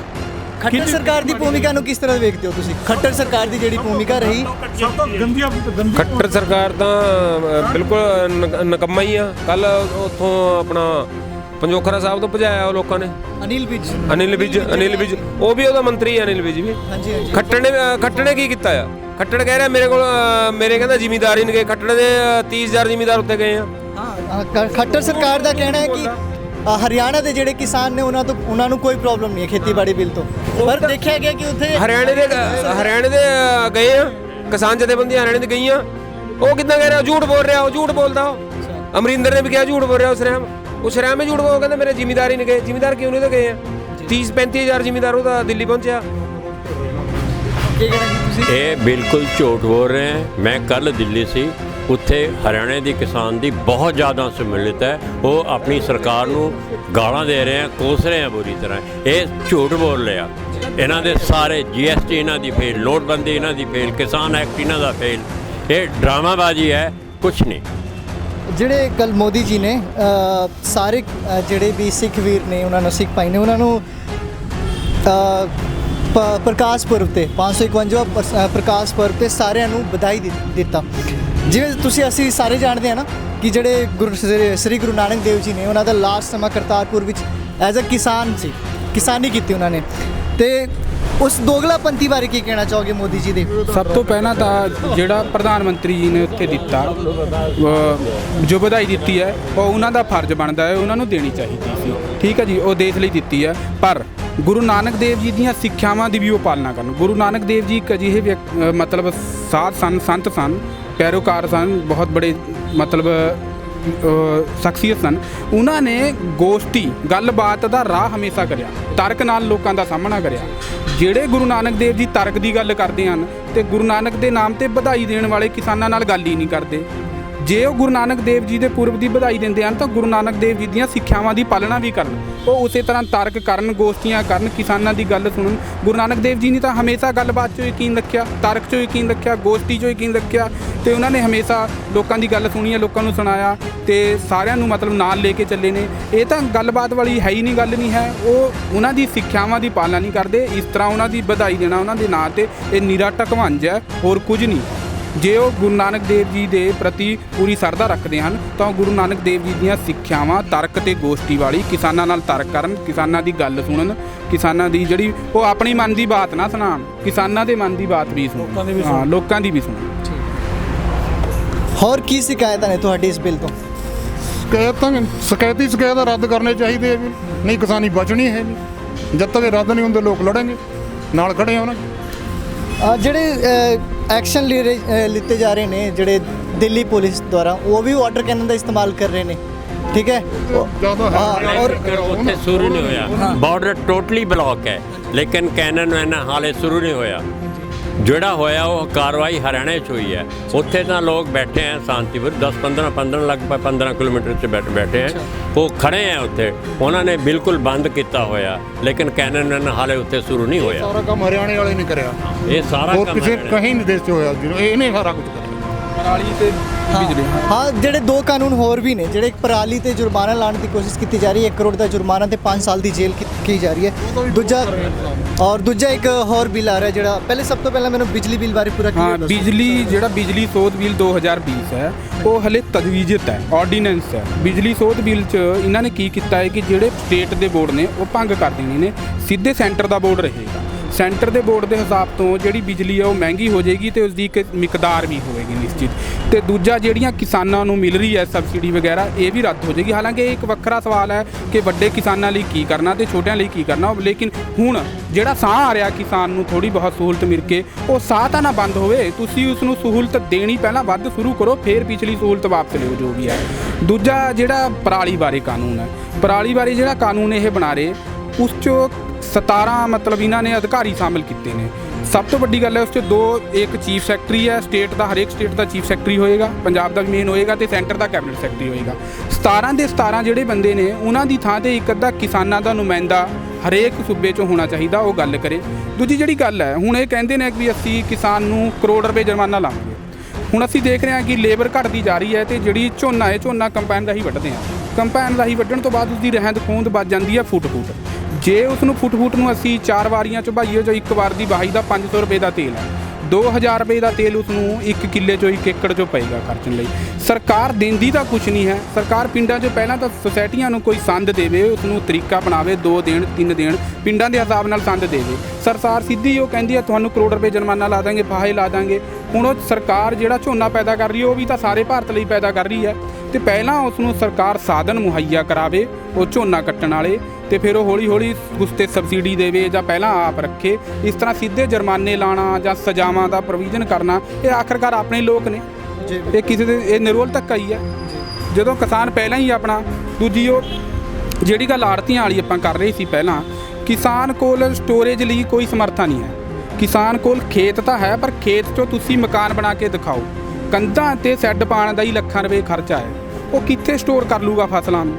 ਉਸਦੇ ਤਾਂ ਜਦੋਂ ਆੜ੍ਹਤੀ ਕੋਲ ਜਾਂਦਾ ਪਹਿਲੇ ਪੈਸੇ ਉਤਰਦੇ ਨੇ, ਅਗਲੇ ਉਹ ਲੈ ਕੇ ਆ ਜਾਂਦਾ ਹੈ, ਤੇ ਇਸ ਲਈ ਉਸ ਕੋਲ ਸਟੋਰੇਜ ਕਰਨ ਦੀ ਕੋਈ ਸਮਰੱਥਾ ਨਹੀਂ। ਸਟੋਰੇਜ ਵਾਲੇ ਕਾਨੂੰਨ ਦਾ ਜਿਹੜਾ ਜਮਾਖੋਰੀ ਕਾਨੂੰਨ 2020 ਹੈ, ਉਸ ਦਾ ਵੀ ਨਿਰੋਲ ਫਾਇਦਾ ਵਪਾਰੀਆਂ ਨੂੰ ਹੀ ਹੋਣਾ, ਉਸਦਾ ਕਿਸੇ ਨੂੰ ਫਾਇਦਾ ਨਹੀਂ ਹੋਣਾ, ਕਿਸਾਨ ਨੂੰ ਕੋਈ ਫਾਇਦਾ ਨਹੀਂ ਹੋਣਾ, ਨਾ ਕਿਸਾਨ ਕੋਲ ਇੰਨੀ ਸਮਰੱਥਾ ਹੈ। ਕਿਸਾਨ ਕੋਲ ਤਾਂ ਆਪਣੀ ਕਣਕ ਰੱਖਣ ਲਈ 2 ਟੈਂਕੀਆਂ ਹੁੰਦੀਆਂ ਨੇ, ਉਹ ਕਿੱਥੇ 100 ਕੁਇੰਟਲ ਆਲੂ ਸਟੋਰ ਕਰ ਲੂਗਾ, 100 ਕੁਇੰਟਲ ਪਿਆਜ਼ ਸਟੋਰ ਕਰ ਲੂਗਾ, ਗੰਨੇ ਨੂੰ ਕਿੱਥੇ ਸਟੋਰ ਕਰੂਗਾ, ਉਹ ਕੀ ਉਹ ਸਟੋਰ ਕਰੇਗਾ? ਇਸ ਲਈ ਸਟੋਰੇਜ ਕਰਨ ਦੀ ਉਸਦੀ ਸਮਰੱਥਾ ਨਹੀਂ। ਇਹ ਸਟੋਰੇਜ ਦਾ ਫਾਇਦਾ ਨਿਰੋਲ ਵਪਾਰੀਆਂ ਨੂੰ। ਜਿਵੇਂ ਅਸੀਂ ਵੇਖਿਆ ਨੈਸ਼ਨਲ ਮੀਡੀਆ ਤੇ ਜਿਹੜੇ ਕਿਸਾਨ ਗਏ ਨੇ, ਉਹਨਾਂ ਨੂੰ ਦੱਸਿਆ ਜਾ ਰਿਹਾ ਕਿ ਇਹ ਸਾਡੇ ਨੇ ਖਾਲਿਸਤਾਨ ਸਮਰਥਕ ਨੇ, ਖਾਲਿਸਤਾਨ ਦੇ ਸਮਰਥਕ ਦੱਸਿਆ ਜਾ ਰਿਹਾ ਇਹਨਾਂ ਉੱਤੇ ਕੀ ਕਹਿਣਾ ਚਾਹੋਗੇ ਤੁਸੀਂ? ਉਹ ਤਾਂ ਝੂਠ ਬੋਲ ਰਹੇ, ਉਹ ਤਾਂ ਝੂਠ ਹੀ ਹੈ ਉਹਨਾਂ ਦਾ, ਬਿਲਕੁਲ ਝੂਠ ਬੋਲ ਰਹੇ। ਉਹਨੇ ਡਰਾਮੇਬਾਜ਼ੀ ਕਰਕੇ ਮੈਂ ਇਹੀ ਕਹਿਣਾ ਵੀ ਉਗਰਵਾਦ ਫੈਲਾ ਦੋ, ਹੋਰ ਕੀ ਹੈ ਇਹੀ ਹੈ। ਔਰ ਖਾਲਿਸਤਾਨ ਸਾਰੇ ਖਾਲਿਸਤਾਨੀ ਹੋ ਗਏ, ਇਹੋ ਜਿਹਾ ਕੁਝ ਨਹੀਂ ਹੈ। 1983 वाला हाल करेंगे ना दिल्ली में भी जहाँ 1984 में जो होया था ना, इसी तरह किसानों को कुटेंगे, देख लियो तो हमें 2-4 दिन कट जाओ। ਕੀ ਕਹਿਣਾ ਚਾਹੋਗੇ ਤੁਸੀਂ ਖਾਲਿਸਤਾਨ ਵਾਲੇ ਮੁੱਦੇ ਤੇ? ਇਹ ਤਾਂ ਗਲਤ ਹੈ ਬਿਲਕੁਲ ਹੀ। ਸਾਰੇ ਕਿਸਾਨ ਖਾਲਿਸਤਾਨੀ, ਸਾਰੇ ਦੇਸ਼ ਕੇ ਕਿਸਾਨ ਖਾਲਿਸਤਾਨੀ ਹੈ। ਸਰਕਾਰ ਦਾ ਰਿਹਾ ਹੈ ਨਾ, ਸਰਕਾਰ ਦਾ ਹਮੇਸ਼ਾ ਦਾ ਰਿਹਾ ਹੈ, ਦੇਖਿਆ ਗਿਆ 2014 ਤੋਂ ਬਾਅਦ ਤੋਂ ਹੀ ਦੇਖਿਆ ਗਿਆ ਜਿਹੜਾ ਵੀ ਬੰਦਾ ਸਰਕਾਰ ਦੇ ਵਿਰੋਧ 'ਚ ਬੋਲਦਾ ਹੈ ਉਹਨੂੰ ਐਂਟੀ ਨੈਸ਼ਨਲ, ਦੇਸ਼ ਦਰੋਹੀ ਤੇ ਵੱਖ-ਵੱਖ ਨਾਂ ਤੇ ਬੁਲਾਏ ਜਾਂਦੇ ਆਪ ਪਹਿਲਾਂ ਤਾਂ ਮੈਂ ਕਹਿਣਾ ਚਾਹੁੰਦਾ ਹੈ ਵੀ ਇਹ ਖਾਲਿਸਤਾਨੀ ਹੈ। ਪੰਜਾਬ 'ਚ ਵੱਖ-ਵੱਖ ਟਾਈਮ ਤੋਂ ਵੱਖ-ਵੱਖ ਖਾਲਿਸਤਾਨ ਦੇ ਨਾਅਰੇ ਲੱਗਦੇ ਰਹੇ ਜੀ। ਉੱਥੇ ਮੈਂ 2 ਦਿਨ ਲਾ ਕੇ ਆਇਆ, ਉੱਥੇ ਕੋਈ ਖਾਲਿਸਤਾਨ ਦਾ ਨਾਰਾ ਨਹੀਂ ਹੈ। ਇੱਕ ਮੂਵਮੈਂਟ ਨੂੰ ਫੇਲ ਕਰਨ ਲਈ ਇੱਕ ਤਜਵੀਜ਼ ਹੈ ਇਹਨਾਂ ਦੀ ਵੀ ਖਾਲਿਸਤਾਨ ਖਾਲਿਸਤਾਨ ਖਾਲਿਸਤਾਨ। ਉੱਥੇ ਇਕੱਲਾ ਪੰਜਾਬ ਦਾ ਕਿਸਾਨ ਨਹੀਂ, ਉੱਥੇ ਸਾਰੇ ਜਥੇਬੰਦੀਆਂ ਤੋਂ, ਉੱਥੇ ਕਮਿਊनिस्ट पार्टी ਦੇ किसान भी हैं, इसके कांग्रेस के भी किसान हैं, किसान जथेबंदियाँ ही किसान हैं। ਉੱਥੇ ਉਹਨਾਂ ਨੇ ਤਾਂ ਕੋਈ ਨਾਰਾ ਨਹੀਂ ਲਾਇਆ, ਹਾਂ, ਨਾ ਉੱਥੇ ਕੋਈ ਨਾਰਾ ਅੱਜ ਤੱਕ ਲੱਗਿਆ ਹੈ। ਇਹ ਤਾਂ ਹੈ, ਨਾਰਾ ਨਹੀਂ ਲਾਇਆ ਜਾ ਰਿਹਾ, ਪਰ ਜਿਹੜੇ ਨੈਸ਼ਨਲ ਮੀਡੀਆ ਹੈ ਨਾ, ਗੋਦੀ ਮੀਡੀਆ, ਉਹ ਉਹਨਾਂ ਨੂੰ ਹਾਂਜੀ ਇਹ ਗੱਲ ਤਾਂ ਮੀਡੀਆ 'ਚ ਭੜਕਾਈ ਜਾਂਦੀ ਆ, ਉਹਨਾਂ ਨੂੰ ਵੀ ਬਹਾਨਾ ਚਾਹੀਦਾ ਕੋਈ ਨਾ ਕੋਈ, ਮੀਡੀਆ ਨੂੰ ਵੀ, ਕਿ ਮੀਡੀਆ ਨੂੰ ਇਸ ਚੀਜ਼ ਦਾ ਕੋਈ ਬੈਨੀਫਿਟ ਆ ਕੀ ਹੈ ਉਹ ਹੀ ਜਾਣਦੇ ਆ ਕਿ ਵੀ ਇਹ ਖਾਲਿਸਤਾਨ ਦਾ ਨਾਰਾ ਹੈ ਜੋ ਵੀ ਹੈ। ਹੁਣ ਜਿੱਦਾਂ ਹੁਣ ਇੱਥੋਂ ਪੰਜਾਬ 'ਚੋਂ ਉੱਥੇ ਗਏ ਦਿੱਲੀ, ਕੀ ਕਿੰਨੇ ਕਿਆ ਉਹਨਾਂ ਦਾ ਹੱਕ ਨਹੀਂ ਬਣਦਾ ਦਿੱਲੀ ਜਾਣ ਦਾ? ਕੀ ਬੈਰੀਕੇਡ ਲਾਇਆ, ਪਾਣੀ ਦੀ ਬਰਛਾਰਾਂ ਲਾਈ, ਕੀ ਉਹਦੇ ਤੇ ਕੋਈ ਕਾਨੂੰਨ ਲਾਗੂ ਨਹੀਂ ਹੁੰਦਾ ਜਿਹਨੇ ਬੰਦੇ ਨੇ ਉੱਥੇ ਇੰਨਾ ਕੁਝ ਉਹਨਾਂ ਨੂੰ ਰੋਕਣ ਵਾਸਤੇ ਕਰਿਆ? ਇਹ ਬਣਦਾ ਹੈ ਫਰਜ਼ ਉਹਨਾਂ ਦਾ ਵੀ ਉਹਨਾਂ ਤੇ ਵੀ ਕੋਈ ਕਾਰਵਾਈ ਹੋਵੇ ਜਿਹੜਾ ਇਹ ਬੰਦੇ ਨੂੰ, ਜਾਂ ਹੁਣ ਆਮ ਬੰਦੇ ਜਾ ਰਹੇ ਆ ਜਿਨ੍ਹਾਂ ਨੂੰ ਕੋਈ ਦੁੱਖ ਤਕਲੀਫ ਹੈ, ਦਿੱਲੀ ਜਾ ਰਹੇ ਆ ਕਿਸੇ ਤਰੀਕੇ ਨਾਲ, ਉਹਨਾਂ ਨੂੰ ਰਸਤੇ 'ਚ ਰੋਕਿਆ ਜਾ ਰਿਹਾ। ਇੱਥੇ ਪੰਜਾਬ 'ਚ 2 ਮਹੀਨੇ ਹੋਏ ਬੈਠੇ, ਉਹਨਾਂ ਦੀ ਗੱਲ ਨਹੀਂ ਸੁਣੀ ਗਈ। ਉੱਥੇ ਜਾਣਾ ਉਹਨਾਂ ਦਾ ਫਰਜ਼ ਨਹੀਂ ਬਣਦਾ ਕੋਈ? ਤੇ ਉੱਥੇ ਜਾ ਰਹੇ ਆ, ਉਹਨਾਂ ਦੇ ਪਾਣੀ ਦੀ ਬਰਛਾਂ, ਰੋਡ ਪੁੱਟੇ ਗਏ। ਰੋਡ ਪੁੱਟਣ ਦਾ ਮਤਲਬ ਕੀ ਹੈ? ਇਹ ਕ੍ਰਾਂਤੀ ਕਿੱਥੇ ਹੈ? ਇਸ ਕਰਕੇ ਉੱਤੇ ਬਣਦੀ ਕਾਰਵਾਈ ਕੀਤੀ ਜਾਵੇ ਖੱਟੜ ਸਾਹਿਬ ਤੇ। ਜਿਹੜੀ ਇਹ ਆਪਾਂ ਖਾਲਿਸਤਾਨ ਵਾਲੀ ਗੱਲ ਚੱਲ ਰਹੀ ਹੈ, ਇਹ ਅਸੀਂ ਦੇਖ ਰਹੇ ਹਾਂ ਇਸ ਅੰਦੋਲਨ 'ਚੋਂ ਨਾ 5 ਆਗੂ ਕਰੀਬ ਇਹੋ ਜਿਹੇ ਨੇ ਜਿਨ੍ਹਾਂ ਨੇ 10 ਕਾਨੂੰਨ ਅਜਿਹੇ ਬਣਾਏ ਨੇ ਜਿਹੜੇ ਸਮੁੱਚੇ ਦੇਸ਼ ਨੂੰ ਫਾਇਦਾ ਪਹੁੰਚਾਉਣ ਵਾਲੇ ਨੇ। ਅਸੀਂ ਜਾਣਦੇ ਹਾਂ ਕਿ Yogendra Yadav, right to information, right to education, NREGA ਤੇ ਇਹਨਾਂ ਤਿੰਨੇ ਕਾਨੂੰਨਾਂ ਵਾਲੀ ਜਿਹੜੀ ਸੰਸਦੀ ਕਮੇਟੀ ਸੀ ਉਸ 'ਚੋਂ ਮੈਂਬਰ ਸੀ। ਉਸ ਕਮੇਟੀ ਨੇ ਕਿੰਨੇ ਲੋਕਾਂ ਨੂੰ ਫਾਇਦਾ ਪਹੁੰਚਾਇਆ, ਕਿੰਨੇ ਲੋਕ ਪੜ੍ਹਨ ਤੋਂ ਜਿਹੜੇ ਵਾਂਝੇ ਰਹਿ ਗਏ ਸੀ ਉਹਨਾਂ ਨੂੰ ਐਜੂਕੇਸ਼ਨ ਮਿਲੀ, ਕਈਆਂ ਨੂੰ ਰੁਜ਼ਗਾਰ ਮਿਲਿਆ ਤੇ ਕਈਆਂ ਨੂੰ ਸਿੱਖਿਆ ਬਾਰੇ ਬਹੁਤ ਅਧਿਕਾਰ ਮਿਲੇ। ਉਸ ਤੋਂ ਬਾਅਦ ਤੁਸੀਂ ਦੇਖੋ ਰਾਕੇਸ਼ ਟਿਕੈਤ ਖਾਲਿਸਤਾਨੀ ਹੈ, ਯੁੱਧਵੀਰ ਸਿੰਘ ਖਾਲਿਸਤਾਨੀ ਹੈ ਤੇ ਕੁੱਲ ਹਿੰਦ ਕਿਸਾਨ ਸਭਾ ਦਾ ਹਰਿਆਣੇ ਤੋਂ ਫੂਲ ਸਿੰਘ ਖਾਲਿਸਤਾਨੀ ਹੈ। ਇਹਨਾਂ ਦਾ ਖਾਲਿਸਤਾਨ ਨਾਲ ਕੀ ਸੰਬੰਧ ਹੈ? ਇੱਕ ਨਿਰੋਲ ਕਿਸਾਨੀ ਨਾਲ ਜੁੜਿਆ ਅੰਦੋਲਨ ਹੈ, ਆਰਥਿਕ ਹਿੱਤਾਂ ਨਾਲ ਜੁੜਿਆ ਹੋਇਆ ਅੰਦੋਲਨ ਹੈ, ਕਿਸਾਨਾਂ ਦੇ ਜ਼ਮੀਨ ਦੀ ਲੜਾਈ ਹੈ, ਆਪਣੇ ਜਵਾਕਾਂ ਦੇ ਭਵਿੱਖ ਦੀ ਲੜਾਈ ਹੈ, ਆਪਣੀ ਹੋਂਦ ਦੀ ਲੜਾਈ ਹੈ। ਕਿਸਾਨਾਂ ਦੀ ਲੜਾਈ ਨਿਰੋਲ ਆਰਥਿਕ ਹੈ ਤੇ ਉਹ ਆਪਣੀ ਹੋਂਦ ਬਚਾਉਣ ਲਈ ਲੜ ਰਹੇ ਨੇ। ਇਸ 'ਚ ਖਾਲਿਸਤਾਨ ਵਾਲੇ ਤੱਤ ਨੇ ਜਿਹੜੇ 1-2 ਸ਼ਰਾਰਤੀ ਨੇ, ਉਹਨਾਂ ਨੂੰ ਵੀ ਉਹਨਾਂ ਨੇ ਵੱਖ ਨਿਖੇੜਿਆ ਹੋਇਆ। ਜੇ ਹੋ ਜਾਂਦਾ ਇਸ ਤਰ੍ਹਾਂ ਦੇ ਜੇ ਆਇਆ, ਲੇਕਿਨ ਉਹਨਾਂ ਨੇ ਸਪਸ਼ਟ ਕਿਹਾ ਸਾਡਾ ਇਸ ਤਰ੍ਹਾਂ ਦੇ ਮਤਲਬ ਧਰਮ ਆਧਾਰਿਤ ਕੋਈ ਅੰਦੋਲਨ ਨਹੀਂ ਹੈ, ਸਾਡਾ ਨਿਰੋਲ ਆਰਥਿਕ ਹਿੱਤਾਂ ਨਾਲ ਜੁੜਿਆ ਹੋਇਆ ਅੰਦੋਲਨ। ਤੁਹਾਡੀ ਅੱਗੇ ਦੀ ਕੀ ਰਣਨੀਤੀ ਹੋਣ ਵਾਲੀ ਹੈ? ਜੇ ਅੱਜ ਤੋਂ 2-3 ਵਜੇ ਦੀ ਗੱਲਬਾਤ ਦੀ ਮੀਟਿੰਗ ਸੱਦਿਆ ਗਿਆ, ਮੀਟਿੰਗ ਦੇ ਲਈ ਸੱਦਿਆ ਗਿਆ ਕਿਸਾਨ ਵੀਰਾਂ ਨੂੰ ਜਿਹੜੇ ਵੀ ਨੇਤਰਤਵ ਕਰ ਰਹੇ ਨੇ, ਜੇ ਗੱਲਬਾਤ ਨਹੀਂ ਬਣਦੀ ਉੱਥੇ, ਅਸੀਂ ਤਾਂ ਚਾਹਾਂਗੇ ਕਿ ਗੱਲਬਾਤ ਬਣ ਜਾਏ ਤਾਂ ਸਾਰੇ ਬਿੱਲ ਵਾਪਸ ਹੋ ਜਾਣ, ਪਰ ਜੇ ਗੱਲਬਾਤ ਨਾ ਬਣੀ ਤਾਂ ਪਿੱਛੇ ਤੋਂ ਤੁਹਾਡੀ ਕੀ ਰਣਨੀਤੀ ਹੋਣ ਵਾਲੀ ਹੈ? ਮੂਵਮੈਂਟ ਕੰਟੀਨਿਊ ਰਹੇਗਾ ਤੇ ਅਸੀਂ ਲੋਕ ਮੋਬਿਲਾਈਜ਼ ਕਰਨਗੇ। ਕਿਸਾਨ ਜਥੇਬੰਦੀ ਹੈ ਨਾ, ਪਿੰਡ ਜਾ ਕੇ ਜਿਸ ਤਰ੍ਹਾਂ ਉਹਨਾਂ ਨੇ ਪਹਿਲਾਂ ਮੋਬਿਲਾਈਜੇਸ਼ਨ ਕੀਤਾ, ਹੁਣ ਵੀ ਉਸ ਤਰ੍ਹਾਂ ਮੋਬਿਲਾਈਜੇਸ਼ਨ ਕਿਸ ਤਰ੍ਹਾਂ ਲੋਕਾਂ ਨੂੰ ਤੁਸੀਂ ਪ੍ਰੋਤਸਾਹਿਤ ਕਰੋਗੇ ਘਰ ਤੋਂ ਬਾਹਰ ਨਿਕਲੋ? ਪਹਿਲਾਂ ਕਰਦੇ ਆ, ਲੋਕ ਆ ਰਹੇ ਆ ਘਰ ਤੋਂ ਬਾਹਰ। ਉੱਥੇ ਕਰੀਬ 2.5-3 ਲੱਖ ਪੰਜਾਬ ਦਾ ਕਿਸਾਨ ਬੈਠਿਆ, ਉਹ ਲੋਕ ਮੋਬਿਲਾਈਜ਼ ਹੋ ਰਹੇ ਆ, ਹਰ ਰੋਜ਼ ਆ ਰਹੇ ਆ, ਹਰ ਰੋਜ਼ ਆ ਰਹੇ। ਮੈਂ ਕੱਲ ਆਇਆ, ਅੱਜ ਆਇਆ, ਮੈਂ ਕੱਲ ਫਿਰ ਪਰਸੋਂ ਜਾਂ ਕੱਲ ਫਿਰ ਚਲਾ ਜਾਵਾਂ। ਇਸ ਤਰ੍ਹਾਂ ਲੋਕ ਆ ਰਹੇ ਜਾ ਰਹੇ। This will continue. ਜਿਹੜੇ ਕਾਰਪੋਰੇਟ ਘਰਾਣਿਆਂ ਦੇ ਤੁਸੀਂ ਆਫਿਸ ਵਗੈਰਾ ਬੰਦ ਕੀਤੇ ਨੇ, ਪੈਟਰੋਲ ਪੰਪ ਬੰਦ ਕੀਤੇ ਨੇ, ਉਹ ਅੱਗੇ ਵੀ ਜਾਰੀ ਰਹੂਗਾ? ਬਿਲਕੁਲ, ਜਿਸ ਤਰ੍ਹਾਂ ਕਿਸਾਨ ਜਥੇਬੰਦੀਆਂ ਦੀ ਮੀਟਿੰਗ ਤੋਂ ਬਾਅਦ ਮੀਟਿੰਗ ਹੋਏਗੀ, ਉਸ ਤੋਂ ਹਦਾਇਤ ਹੋਏਗੀ, ਉਹ ਲਗਾਤਾਰ ਜਾਰੀ ਰਹੇਗੀ। ਹੋਰ ਕੋਈ ਗੱਲ ਤੁਸੀਂ ਕੌਣ? ਹਾਂਜੀ, ਅੱਛਾ, ਕੋਈ ਹੋਰ ਜੇ ਖਾਲਿਸਤਾਨ ਮੁੱਦੇ ਬਾਰੇ ਔਰ ਨੈਸ਼ਨਲ ਮੀਡੀਆ ਬਾਰੇ ਜੇ ਕੋਈ ਗੱਲ ਕਹਿਣਾ ਚਾਹੋ ਤੁਸੀਂ? ਨੈਸ਼ਨਲ ਮੀਡੀਆ ਜਿਹੜਾ ਆਪਾਂ 27 ਤਰੀਕ ਤੋਂ ਬਾਅਦ, ਵੈਸੇ ਤਾਂ ਪਹਿਲਾਂ ਉਹ ਮੁੱਦੇ ਘੱਟ ਹੀ ਠਾਰਿਆ ਸੀ ਜਿਹੜੇ 2 ਮਹੀਨੇ ਵਾਲੇ ਸੀ, ਹਾਲਾਂਕਿ ਉਹਨਾਂ 2 ਮਹੀਨੇ ਵਾਲੇ ਮੁੱਦਿਆਂ 'ਚ ਵੀ ਇਹੀ ਗੱਲ ਸੀ। 27 ਤਰੀਕ ਤੋਂ ਬਾਅਦ ਜਦੋਂ ਕਿਸਾਨਾਂ ਨੇ ਮਤਲਬ ਬੈਰੀਕੇਡ ਤੋੜੇ, ਆਪਣੇ ਆਪ ਇੱਕ ਸਰਕਾਰ ਨੇ ਆਪਣੀਆਂ ਸੜਕਾਂ ਪੱਟਦੀਆਂ, ਉਹਨਾਂ ਸੜਕਾਂ ਨੂੰ ਪੱਟ ਕੇ ਉੱਥੇ ਆਪਣੇ ਟਰੈਕਟਰ ਲੈ ਕੇ ਸਾਧਨਾਂ 'ਚ 2 ਕਿਸਾਨ ਸਾਡੇ ਸ਼ਹੀਦ ਵੀ ਹੋ ਚੁੱਕੇ ਨੇ, ਹੋਰ ਵੀ ਬਹੁਤ ਮਤਲਬ ਠੰਡ 'ਚ 90 80 ਸਾਲ ਵਾਲੇ ਬਜ਼ੁਰਗ ਉੱਥੇ ਬੈਠੇ ਨੇ, ਠੀਕ ਹੈ ਜੀ। ਤੇ ਲੇਕਿਨ ਨੈਸ਼ਨਲ ਮੀਡੀਆ ਨੇ ਜਿਹੜੀ ਮੂਵਮੈਂਟ ਵਧਾਈ ਹੈ ਉਹ 27 ਤਰੀਕ ਤੋਂ ਬਾਅਦ ਵਧਾਈ ਹੈ। ਜਦ ਕਿ ਕਈ ਵਾਰ ਤਾਂ ਅਜਿਹਾ ਵੀ ਹੋਇਆ ਕਿ ਉੱਥੇ ਅੰਦੋਲਨ ਚੱਲ ਰਿਹਾ ਹੈ ਤੇ ਇਹ ਗੈਰ ਜ਼ਰੂਰੀ ਵਿਸ਼ਿਆਂ ਨੂੰ ਲੈ ਕੇ ਬਹਿਸ ਕਰਾਉਣ ਲੱਗ ਜਾਂਦੇ ਨੇ। ਉੱਪਰੋਂ ਕਈ ਵਾਰ ਕਿਆ ਹੁੰਦਾ, ਸਾਹਮਣੇ ਵਾਲੇ ਬੰਦੇ ਨੂੰ ਉਹ ਬੋਲਣ ਵੀ ਨਹੀਂ ਦਿੰਦੇ। ਤੇ ਸਾਡੀ ਤਾਂ ਨੈਸ਼ਨਲ ਮੀਡੀਆ ਨੂੰ ਇਹੀ ਬੇਨਤੀ ਹੈ ਕਿ ਜੋ ਵੀ ਰੋਟੀ ਹੈ ਉਹ ਰੋਟੀ ਸਾਡੇ ਲਈ ਵੀ ਉਹੀ ਹੈ, ਤੁਹਾਡੇ ਲਈ ਵੀ ਉਹੀ ਹੈ। ਰੋਟੀ ਜੋ ਪੈਦਾ ਕਰ ਰਿਹਾ ਹੈ, ਰੋਟੀ ਜੋ ਮਤਲਬ ਪੈਦਾ ਕਰ ਰਿਹਾ ਹੈ, ਬਣਾ ਰਿਹਾ ਹੈ ਆਪਣੀ ਖੂਨ ਪਸੀਨੇ ਦੀ ਕਮਾਈ ਨਾਲ, ਉਸ ਕਿਸਾਨ ਦੀ ਗੱਲ ਸੁਣੀ ਜਾਵੇ, ਉਸ ਕਿਸਾਨ ਦੀ ਗੱਲ ਦਿੱਲੀ ਦਰਬਾਰ ਤੱਕ ਪਹੁੰਚਾਉਣ 'ਚ ਪੂਰੀ ਮਦਦ ਕੀਤੀ ਜਾਵੇ। ਅਸੀਂ ਉਹਨਾਂ ਦੇ ਤਾਂ ਹੀ ਬਹੁਤ ਬਹੁਤ ਧੰਨਵਾਦੀ ਹੋਵਾਂਗੇ। ਨਹੀਂ ਐ ਤਾਂ ਦੇਖੋ ਖਾਲਿਸਤਾਨ, ਸ਼ਾਹੀਨ ਬਾਗ, ਇਹ ਬਾਗ ਤੇ ਵੱਖਵਾਦੀ ਇਸ ਤਰ੍ਹਾਂ ਦੇ ਕਿਸਾਨ ਕਦੇ ਵੀ ਅਤਵਾਦੀ ਨਹੀਂ ਹੋਇਆ, ਨਾ ਕਿਸਾਨ ਕੋਲ ਇੰਨਾ ਟਾਈਮ ਹੈ ਅਤਵਾਦੀ ਬਣਨ ਦਾ। ਜਿਹੜੇ ਕੱਲ ਮੋਦੀ ਸਾਹਿਬ ਨੇ ਬਨਾਰਸ 'ਚ ਗਏ ਸੀ, ਵਾਰਾਣਸੀ, ਉੱਥੇ ਉਹਨਾਂ ਨੇ ਦੀਪ ਉਤਸਵ ਮਨਾਇਆ। ਉੱਥੇ ਆਪਣੇ ਭਾਸ਼ਣ 'ਚ ਕਿਹਾ ਉਹਨਾਂ ਨੇ ਕਿ ਜਿਹੜੇ ਵੀ ਪ੍ਰਦਰਸ਼ਨ ਕੀਤੇ ਜਾ ਰਹੇ ਨੇ, ਕਿਸਾਨਾਂ ਦਾ ਨਾਂ ਨਹੀਂ ਲਿਆ ਉਹਨਾਂ ਨੇ, ਪਰ ਕਿਹਾ ਜਿਹੜੇ ਵੀ ਪ੍ਰਦਰਸ਼ਨ ਕੀਤੇ ਜਾ ਰਹੇ ਨੇ ਉਹ ਸੰਭਾਵਨਾ ਉੱਤੇ ਕੀਤੇ ਜਾ ਰਹੇ ਨੇ। मतलब संभावना लगाया जा रहा है कि आगे ये हो सकता है, वो हो सकता है, फिर प्रदर्शन किए जा रहे हैं। इस उत्ते की कहना चाहोगे? नहीं, ये उसका गलत है। संभावना नहीं, असलियत है, ये असलियत है। प्रदर्शन जारी रहेगा। मोदी तो हर जगह झूठ बोल रहा है। देखे GST है, नोटबंदी है, ये किसान बिल हैं, उसके दूसरे भी है। वो एक धार्मिक मुद्दा उठाना चाहता है। खालिस्तान जत्थेबंदियों को तो बोलता है भी खालिस्तान जत्थेबंदी है, और वहाँ जो मंदिर का, मस्जिद का, गुरुद्वारे का नाम लेके हर जगह मुसलमान, हिंदू, मुसलमान, पाकिस्तान, वो भूल जाता है। वो है पंजाबी जिस समय वो बोलता है कि हाँ, जब वो कहता है कि मैं खालिस्तानी है, ये खालिस्तान का मूवमेंट है, आप हिंदू और मुसलमान तो दूर नहीं निकला। क्या वो धार्मिक भावना भड़काउण का काम नहीं? हिंदू, मुस्लिम, पाकिस्तान, यही, इस तो दूजी गल नहीं है। उत्थे खालिस्तान ठोक दिंदा रहा। उसने तो कहना ही कहना भी संभावना दुरुस्त है, ठीक है, उसका शक है, वो दूर कर दे। अगर वो वही नहीं चाहता तो फिर बिलों का फायदा क्या? ये गल ये भी है ना, जी सरकार की रणनीति रही है पिछले देखा जाए, जैसे नोटबंदी हो गया, GST हो गया, उन्होंने दी नीति ते काफ़ी सख्त सवाल ने, इस करके संभावना तो लगाई जा सकती है ना। संभावनावां ते ही तुसी प्रदर्शन कर सकते हो। ਸੰਭਾਵਨਾਵਾਂ ਦੀ ਗੱਲ ਇੱਦਾਂ ਹੈ ਜੀ, ਦੇਖੋ ਹੁਣ 3 ਜੂਨ ਨੂੰ ਇਹ ਆਰਡੀਨੈਂਸ ਪਾਸ ਹੋਈ ਸੀ ਕੈਬਨਿਟ ਕਮੇਟੀ 'ਚੋਂ, 5 ਜੂਨ ਨੂੰ ਰਾਸ਼ਟਰਪਤੀ ਨੇ ਦਸਤਖਤ ਕੀਤੇ, 14 ਸਤੰਬਰ ਨੂੰ ਸੰਸਦ ਦਾ ਮਾਨਸੂਨ ਇਜਲਾਸ ਸੀ, ਉਸ ਤੋਂ ਪਾਸ ਹੋ ਗਈ ਕਿ ਇਸ 3 ਜੂਨ ਤੋਂ ਹੀ ਕਿਸਾਨ ਆਪਣੀ ਗੱਲ ਕਹਿ ਰਹੇ ਨੇ। ਤੇ 3 ਜੂਨ ਤੋਂ ਜੇ ਕਿਸਾਨ ਆਪਣੀ ਗੱਲ ਕਹਿ ਰਹੇ ਨੇ, ਉਸ ਸਮੇਂ ਦੇ ਦੌਰਾਨ ਕੋਈ ਝਗੜਾ ਨਹੀਂ ਹੋਇਆ, ਕੋਈ ਗੜਬੜ ਨਹੀਂ ਹੋਈ, ਉਹ ਲਗਾਤਾਰ ਆਪਣਾ ਪੱਖ ਰੱਖ ਰਹੇ ਨੇ ਤੇ ਉਹਨਾਂ ਦਾ ਫੇਰ ਵੀ ਪੱਖ ਨਹੀਂ ਸੁਣਿਆ ਜਾਂਦਾ।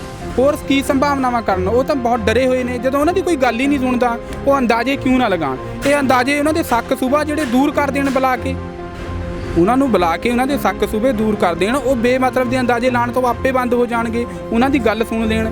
ਇੱਕ ਹੋਰ ਚੀਜ਼ ਹੈ ਕਿ ਮੈਂ ਸਿੰਪਲ ਜਿਹੀ ਉਦਾਹਰਨ ਦਿੰਦਾ, ਉਹ ਕਹਿੰਦੇ ਵੀ 1888 ਰੁਪਏ ਝੋਨੇ ਦਾ ਰੇਟ ਦੇਣਾ, ਅਸੀਂ ਵੀ ਕਹਿੰਦੇ 1888 ਰੁਪਏ ਰੇਟ ਲੈਣਾ। ਅਸੀਂ ਵੱਧ ਤਾਂ ਨਹੀਂ ਮੰਗ ਰਹੇ ਉਹਨਾਂ ਤੋਂ। ਜਦੋਂ ਤੁਸੀਂ 19 ਰਕਮ ਦੇਣ ਨੂੰ ਤਿਆਰ ਹੋ, ਅਸੀਂ 19 ਰਕਮ ਲੈਣ ਨੂੰ ਤਿਆਰ ਹਾਂ, ਤਾਂ ਉਸ ਚੀਜ਼ ਨੂੰ ਲਿਖਣ ਦਾ ਨੁਕਸਾਨ ਕੀ ਹੈ? ਅਸੀਂ ਕਿਹੜਾ ਇਹ ਕਹਿ ਰਹੇ ਹਾਂ ਕਿ ਤੁਸੀਂ ਸਾਨੂੰ 1888 ਦੀ ਜਗ੍ਹਾ 2588 ਦੇ ਦਿਓ। ਸਿਰਫ ਇੰਨੀ ਗੱਲ ਹੈ, ਤੁਸੀਂ ਕੋਈ ਚੀਜ਼ ਸਾਨੂੰ ਵੇਚਣ ਨੂੰ ਤਿਆਰ ਹੋ, ਅਸੀਂ ਖਰੀਦਣ ਨੂੰ ਤਿਆਰ ਹੋ, ਸਾਡਾ ਸਮਝੌਤਾ ਹੋ ਗਿਆ, ਫਿਰ ਤੁਸੀਂ ਕਹੋਗੇ ਪੈਸੇ ਤਾਂ ਦੇ ਦਿਓ ਪਰ ਕਬਜ਼ਾ ਲੈ ਲਓ, ਕਾਗਜ਼ ਮੈਂ ਬਣਾਉਂਦਾ ਨਹੀਂ ਕੋਈ। ਤੇ ਸਾਡੀ ਜਦੋਂ ਸਭ ਕੁਝ ਤਿਆਰ ਹੈ, ਉਹ ਕਹਿੰਦਾ MSP ਖਤਮ ਨਹੀਂ ਹੋਏਗੀ, ਤੇ ਕਿਸਾਨ ਕਹਿੰਦੇ ਨੇ ਕਿ ਵੀ MSP ਨੂੰ ਸ਼ਾਮਲ ਕਰ ਦਿਓ, ਬਿੱਲ 'ਚੋਂ ਸ਼ਾਮਲ ਕਰ ਦਿਓ। ਤਾਂ ਬਿੱਲ 'ਚੋਂ ਸ਼ਾਮਲ ਕਰਨ 'ਚ ਉਸ ਤੋਂ ਕੀ ਇਤਰਾਜ਼ ਹੈ? ਉਹ ਕਿਹੜਾ ਇਹ ਥੋੜ੍ਹੀ ਕਹਿ ਰਹੇ ਕਿ ਵੱਧ ਰੇਟ ਨਾਲ ਸ਼ਾਮਲ ਕਰ ਦਿਓ, ਤੁਸੀਂ ਉਨੇ ਜਿੰਨਾ ਉਹ ਦੇ ਰਿਹਾ ਉਨੇ ਹੀ ਰੇਟ ਨਾਲ ਕਹਿ ਰਹੇ ਆ। ਇਹ ਹੈ ਤੁਹਾਡੀ ਸੰਭਾਵਨਾ ਖਤਮ ਹੋ ਜਾਣਗੀ। ਰਾਜ ਦਾ ਕੰਮ ਤਾਂ ਪਬਲਿਕ ਦਾ ਹੁੰਦਾ ਨਾ, ਵੀ ਪਬਲਿਕ ਕੀ ਵਿਰੋਧਤਾ ਹੋ ਰਹੀ ਹੈ। ਰਾਜਾ ਹੁੰਦਾ ਦੇਸ਼ ਦੀ ਰੱਖਿਆ ਵਾਸਤੇ ਹੁੰਦਾ, ਨਾ ਕਿ ਲੜਾਈ ਝਗੜੇ ਕਰਾਉਣ ਵਾਸਤੇ ਹੁੰਦਾ। ਪਰ ਉਹ ਲੜਾਈ ਝਗੜੇ ਆਪ ਕਰਾਉਣ ਨੂੰ ਤਿਆਰ ਹੋ ਰਿਹਾ ਹੋ, ਠੀਕ ਹੈ ਨਹੀਂ। ਰਾਜ ਦਾ ਹੋ ਰਿਹਾ ਵੀ ਪਬਲਿਕ 'ਚ ਕੋਈ ਪਰੇਸ਼ਾਨ ਹੈ, ਕੋਈ ਦੁਖੀ ਹੈ, ਕੁਝ ਵੀ ਹੈ। ਪਿਛਲੇ ਜਿੰਨੇ ਵੀ ਰਾਜੇ ਮਹਾਰਾਜੇ ਹੋਏ, ਉਹਨਾਂ ਨੇ ਦੇਖਿਆ ਵੀ ਪਬਲਿਕ 'ਚ ਕੀ ਹੋ ਰਿਹਾ ਹੈ। ਅਗਰ ਪਬਲਿਕ ਪਰੇਸ਼ਾਨ ਹੈ, ਪਬਲਿਕ ਦੁਖੀ ਹੈ, ਉਹਨੂੰ ਦੇਖੇ ਕੀ ਪ੍ਰੋਬਲਮ ਹੈ। ਉਹ ਤਾਂ ਉੱਧਰ ਸੁਣ ਹੀ ਨਹੀਂ ਰਿਹਾ ਮਾਮਲਾ। ਤਾਂ ਕਿਸੇ ਦਾ ਜ਼ਿਮੀਂਦਾਰ ਦਾ ਜਾਂ ਕੋਈ ਵੀ ਪੁੱਤ ਹੈ ਉੱਥੇ ਜਿਹਦਾ ਮਤਲਬ ਉਹਨੂੰ ਜੋ ਆਪਣੀ ਤਕਲੀਫ ਦੱਸ ਰਿਹਾ, ਔਰ ਉਹਨੂੰ ਸੁਣ ਵੀ ਰਿਹਾ, ਐਵੇਂ ਜ਼ਬਰਦਸਤੀ ਦਵਾਈ ਪਿਲਾਉਣ ਦਾ ਫਾਇਦਾ ਕੀ ਹੈ ਉਹਨੂੰ? ਉਹ ਤਾਂ ਜ਼ਬਰਦਸਤੀ ਦੇ ਰਿਹਾ, ਜ਼ਬਰਦਸਤੀ ਠੋਕ ਰਿਹਾ ਵੀ ਤੁਹਾਨੂੰ ਫਾਇਦਾ ਹੋਊਗਾ, ਫਾਇਦਾ। ਅਰੇ ਫਾਇਦਾ ਅਸੀਂ ਨਹੀਂ ਕਰਾਉਣਾ। ਜੇ ਅਸੀਂ ਕਹਿ ਰਹੇ ਵੀ ਸਾਨੂੰ ਫਾਇਦਾ ਨਹੀਂ ਚਾਹੀਦਾ, ਜੋ ਹੈ ਜੀ ਰਹਿਣ ਦਿਓ ਜਿੱਦਾਂ ਚੱਲ ਰਿਹਾ, ਫਿਰ ਉਹਨੂੰ ਕੀ ਆ ਇਹਦੇ 'ਚ? ਕੋਈ ਫਰਕ ਉਹਨੂੰ ਕੋਈ ਆਪਣਾ ਬੈਨੀਫਿਟ ਆ ਤਾਂ ਹੀ ਉਹ ਕੁਝ ਕਰ ਰਿਹਾ ਨਾ। ਆਪਣੇ ਵੱਡੇ ਘਰਾਣਿਆਂ ਨੂੰ ਕੋਈ ਬੈਨੀਫਿਟ ਪਹੁੰਚਾਉਣ ਵਾਸਤੇ ਉਹਨੂੰ ਲੱਗ ਰਿਹਾ ਵੀ ਇਹਨਾਂ ਨੂੰ ਫਾਇਦਾ ਹੋਊਗਾ, ਇਸ ਕਰਕੇ ਉਹ ਲੱਗਿਆ ਹੋਇਆ। ਇਹ ਮਾਮਲਾ ਹੁਣ ਜ਼ਿਮੀਂਦਾਰਾਂ ਨੂੰ ਅਗਰ ਫਾਇਦਾ ਹੀ ਨਹੀਂ ਸਾਨੂੰ ਕੁਝ ਨਜ਼ਰ ਆ ਰਿਹਾ, ਤੇ ਪਬਲਿਕ ਇੰਨੀ ਪਰੇਸ਼ਾਨ ਹੋ ਰਹੀ ਹੈ 2 ਮਹੀਨੇ ਤੋਂ ਇੱਥੇ ਹੋ ਰਹੀ ਹੈ, ਹੁਣ ਉੱਥੇ ਜਾ ਰਹੀ ਹੈ ਕਿ ਉਹ ਆਪਣਾ ਕਾਰੋਬਾਰ ਛੱਡ ਕੇ ਉੱਥੇ ਪਏ ਆ। ਉਹਨੂੰ ਕੀ ਉਹਦੇ 'ਚ ਬੈਨੀਫਿਟ ਹੋ ਰਿਹਾ ਸਰਕਾਰ ਨੂੰ, ਇਹ ਵੀ ਸੋਚਣਾ ਚਾਹੀਦਾ ਹੈ ਨਾ। ਜਿਹੜੇ ਅਜੇ ਵੀ ਕੁਝ ਲੋਕ ਨੇ ਜਿਹੜੇ ਘਰ 'ਚ ਬੈਠੇ ਟੀਵੀ ਤੇ ਦੇਖ ਰਹੇ ਨੇ ਤੇ ਸਰਕਾਰ ਜਿਹੜੀ ਹੈ ਉਹ ਉਸ ਦਾ ਸਮਰਥਨ ਕਰ ਰਹੇ ਨੇ, ਠੀਕ ਹੈ। ਉਹਨਾਂ ਨੂੰ ਲੱਗਦਾ ਜਿਹੜੇ ਕਿਸਾਨ ਪ੍ਰੋਟੈਸਟ ਕਰ ਰਹੇ ਨੇ ਸੜਕਾਂ ਤੇ ਆ ਕੇ, ਉਹ ਸਾਰੇ ਗਲਤ ਨੇ।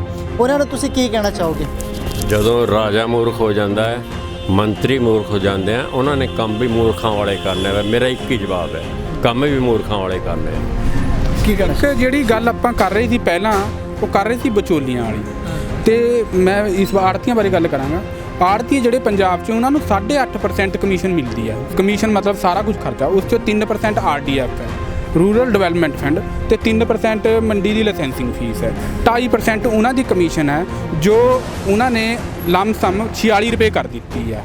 ਤਾਂ ਆੜ੍ਹਤੀਏ ਨੂੰ ਵਿਚੋਲੀਆ ਕਹਿਣਾ ਠੀਕ ਨਹੀਂ। ਆੜ੍ਹਤੀਆ ਸਰਕਾਰ ਲਈ ਫਸਲ ਖਰੀਦ ਰਿਹਾ ਹੈ, ਆੜ੍ਹਤੀਆ ਆਪਣੇ ਲਈ ਫਸਲ ਨਹੀਂ ਖਰੀਦ ਰਿਹਾ। ਆੜ੍ਹਤੀਆ ਸਾਡੀ ਕਣਕ ਖਰੀਦ ਰਿਹਾ, ਸਰਕਾਰ ਲਈ ਖਰੀਦ ਰਿਹਾ, ਤੇ ਉਹ ਇੱਕ ਸਰਵਿਸ ਪ੍ਰੋਵਾਈਡਰ ਹੈ। ਤੇ ਬਾਕੀ ਜਿਹੜੇ ਵਿਚੋਲੀਏ ਤਾਂ ਇਹ ਲੈ ਕੇ ਆਊਗਾ, ਬੜੇ ਵਿਚੋਲੀਏ ਤਾਂ ਇਹ ਲੈ ਕੇ ਆ ਰਿਹਾ, ਉਹ ਤਾਂ ਸਾਰਾ ਕੁਝ। ਤੁਹਾਡਾ ਕੀ ਮਤਲਬ ਹੈ? ਬੜੇ ਵਿਚੋਲੀਏ ਕਾਰਪੋਰੇਟ ਘਰਾਣੇ ਜਿਹੜੇ ਅਡਾਨੀ, ਅੰਬਾਨੀ, ਇਹ ਸਾਰੇ ਇਹ ਤਾਂ ਸਾਡੇ ਆਪਣੇ ਨਜ਼ਦੀਕੀ ਆ। ਅਸੀਂ ਕਿਸੇ ਕੋਲ ਤੋਂ 2 ਪੈਸੇ ਉਧਾਰ ਲੈ ਲੈਂਦੇ ਆ, ਠੀਕ ਹੈ ਨਹੀਂ, ਉਹ ਸਾਡਾ ਵਿਚੋਲੀਆ ਥੋੜੀ ਹੋ ਗਿਆ। ਜਿਹੜੇ 에어ਪੋਰਟ ਖਰੀਦ ਰਹੇ ਨੇ ਉਹ ਵਿਚੋਲੀਏ ਨੇ, ਜਾਂ ਜਿਹੜੇ ਆਪਣੀ ਰੋਟੀ ਪਾਣੀ ਦਾ ਖਰਚਾ ਚਲਾ ਰਹੇ ਉਹ ਵਿਚੋਲੀਏ ਇਹਨਾਂ ਨੇ ਹੁਣ ਛੋਟੇ ਜ਼ਿਮੀਂਦਾਰ ਸਾਰੇ ਬੌਂਡ ਕਰ ਲੈਣੇ, ਉਹ ਵਿਚੋਲੀਏ ਨਹੀਂ ਹੈਗੇ। ਉਹਨਾਂ ਨੂੰ ਵਿਚੋਲੀਏ ਨਹੀਂ ਸਮਝਦੇ, ਇਹਨਾਂ ਨੂੰ ਵਿਚੋਲੀਏ ਸਮਝ ਰਹੇ ਜਿਹੜੇ ਜੋ ਸਾਡੇ ਨਜ਼ਦੀਕੀ ਆ, ਇੱਥੇ ਰਹਿ ਰਹੇ ਆ, ਸਾਡੇ 'ਚ ਵਿਵਹਾਰ ਆ, ਉਹਨਾਂ ਦਾ ਲੈਣ ਦੇਣ ਆ, ਉਹਨਾਂ ਨੂੰ ਵਿਚੋਲੀਏ ਸਮਝ ਰਹੇ ਆ।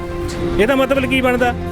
ਉਹ ਵੱਡੇ ਵਿਚੋਲੀਏ ਨਹੀਂ ਨਜ਼ਰ ਆ ਰਹੇ, ਜਿਹੜੇ ਘਰਾਣੇ ਵੱਡੇ 2-3 ਘਰਾਣਿਆਂ ਨੂੰ ਉਤਾਰਨਾ ਜਾਂਦਾ ਸਾਰੇ ਇੰਡੀਆ 'ਚ, ਵੀ ਉਹੀ ਚਲਾਣਗੇ ਇਹਨੂੰ ਸਾਰਾ ਕੁਝ।